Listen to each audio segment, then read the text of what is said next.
अंजना झा अहाँ समस्त मिथिलावासी के सादर नमन करै छी और अंजना गीत संग्रह चैनल पर अहाँ सब गोटा के स्वागत करै छी। एहि चैनल पर हम एकटा सुंदर मैथिली बटगवनी गीत लऽ कऽ आयल छी।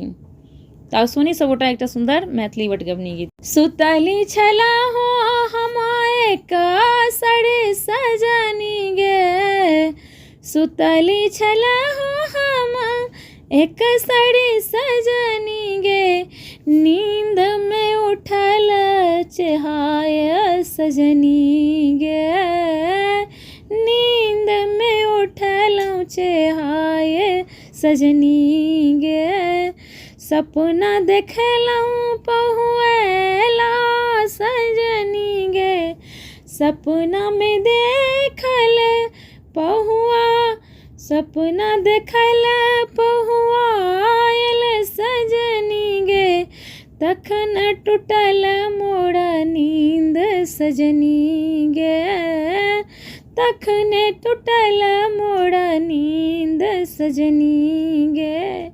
सुतली छला हो हम एक सड़ी सजनी गे, नींद में उठलूँ चहाय सजनी गे, देखल कहाँ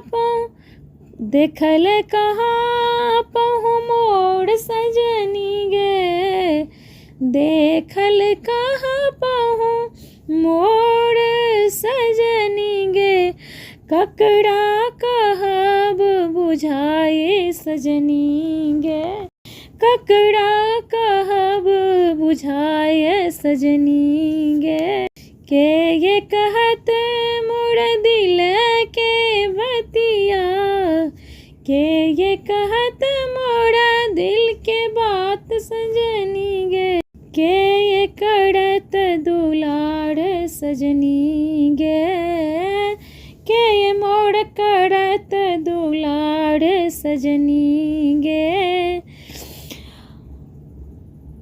हम हुआ भागल केहन थिक सजनी गे, हम हुआ भागल केहन थिक सजनी गे, हुनकर कोन देव दोख सजनी गे, हुनकर किए देव दोख सजनी गे, भनहि विद्यापति गाल सजनी गे, बनहि विद्यापति गाल सजनी गे, स्वप्नक नहीं विश्वास सजनी गे, सपनक नहीं विश्वास सजनी गे।